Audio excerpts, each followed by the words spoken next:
What's up, everybody? This is Whisky and a Six. I'm your host, Rob. Today I have for you the Old Pulteney 17-year-old. As you can tell, got my pictures in order. Okay, so when I got this bottle, my brother-in-law brought this back from the UK. What's that? Alright, I had ordered the Old Pulteney 17-year-old, and when I opened it up, I was a little concerned because on the box it said Old Pulteney 17, but for whatever reason, the label that goes across the front over here was missing. So, stupid me, I didn't think to check the barcode right away, so I took some time trying to figure out various ways of identifying the bottle. Then I just went like this. Noticed that the barcode at the bottom matched the barcode of the bottle.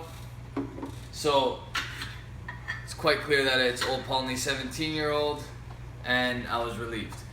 As you can see, we've been working on this for a while. I've offered it to a few people. This is a Highland Scotch.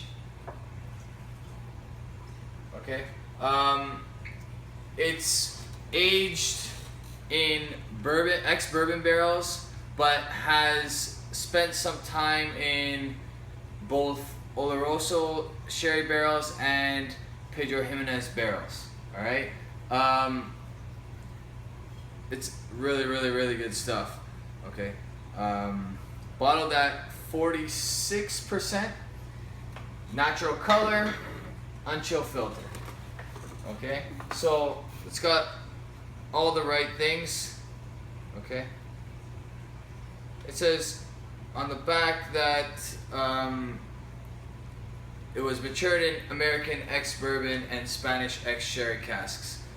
I'm certain there's Pedro Xeminez, but now that I'm thinking about it, I'm not 100% sure that there's Oloroso sherry as well. I could be wrong about the Oloroso, but I know for sure that there's Pedro Xeminez, which is the reason why I opted to buy the 17-year-old as opposed to the 21-year-old. In the next little while, I have a whole bunch of really good things coming up. I have my little tour of the distillery in, well, close to Windsor, Ontario, the CC Distillery, Canadian Club. I'm going to be doing 4 or 5 different tastings there with the ambassador Dan Tullio, and I'll be talking about the product and going into some detail about what they have available at the moment. After that, or before that, I'm not 100% sure when it's all going to fall into place, but I have a bottle coming towards me, Macallan 18-year-old, also the Glenmorangie Signet, and last but not least, the Glenmorangie 18-year-old. 2 of those 3 bottles, so both of the 18-year-olds, the Macallan and the Glenmorangie 18-year-old, I will be doing a sample review of, because I would like to collect the other 2, the 2 full bottles, and I'm going to go into detail about collection in one of my reviews coming up as well. So that is also coming up. And then, of course, I still have to do the 40 Creek and the Collingwood. And then we're almost caught up. So I have about 4 or 5 solid reviews, plus the distillery tour, which will probably take up 3 or 4 videos, if not more. So that'll take us well into August, I would think. And then we'll see what happens in August. Alright, I did have a few requests. I plan to, respect those requests by trying to purchase some of the things that were asked of me to purchase. So that will happen. It's just a matter of when as opposed to if, okay? Last but not least, I want to talk about quickly, tonight is the finale of Game of Thrones. Actually, we are 10 minutes away from the finale of Game of Thrones. Pretty excited about that. Last week was the Battle of the Bastards. It was an absolutely incredible episode. Probably one of the best TV episodes of all time, in my opinion. So I look forward to tonight, and I know that all of you other Game of Thrones fans are probably waiting by your TV, counting down the minutes. So let's make this fairly quick. Okay, on the nose, there's a whole bunch of fruit. You get a little bit of a marine presence, ocean presence. This is a Highland Scotch, but it's very close to the coast, which is why a lot of Old Pulteney bottlings have some sort of boat or marine-like ocean-side picture. Okay, the maritime malt, this is called. So it definitely has a maritime influence, a marine ocean side influence. That's coming out in like the saltiness of both the nose and the palate. Okay, very iodine-like nose. Okay, when you wade through that, there's fruit, there's caramel, and a touch of cinnamon. Some of the fruit that I'm picking up: apple,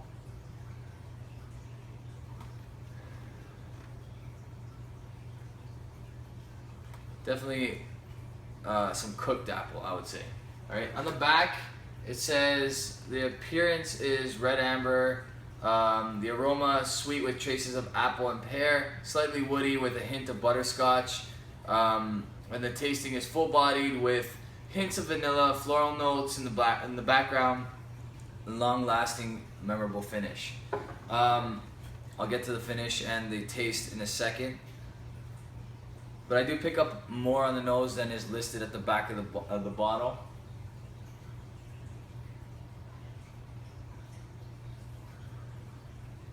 Definitely get the butterscotch that's listed back there.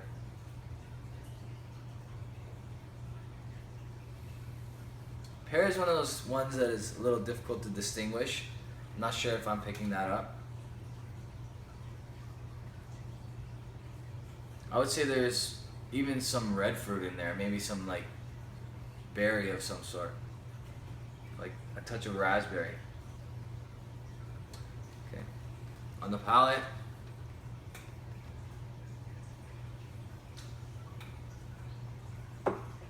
okay, so this is bottled at 46%, and unlike some of the other bottlings at 46%, you do not notice that it's 46%. If someone gave you a glass, you would think it's anywhere from 40 to 43%. It's super smooth. It has a little bit of heat, but then quickly subsides into a nice, sweet, cinnamon type finish. It's not overly sweet. The Pedro Xeminez finish gives it that sweetness, but it's not sweet like most of your Glendronics that have Pedro Xeminez in it.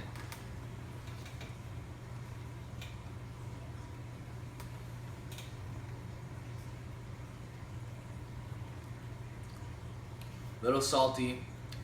The caramel butterscotch really comes through in the palate.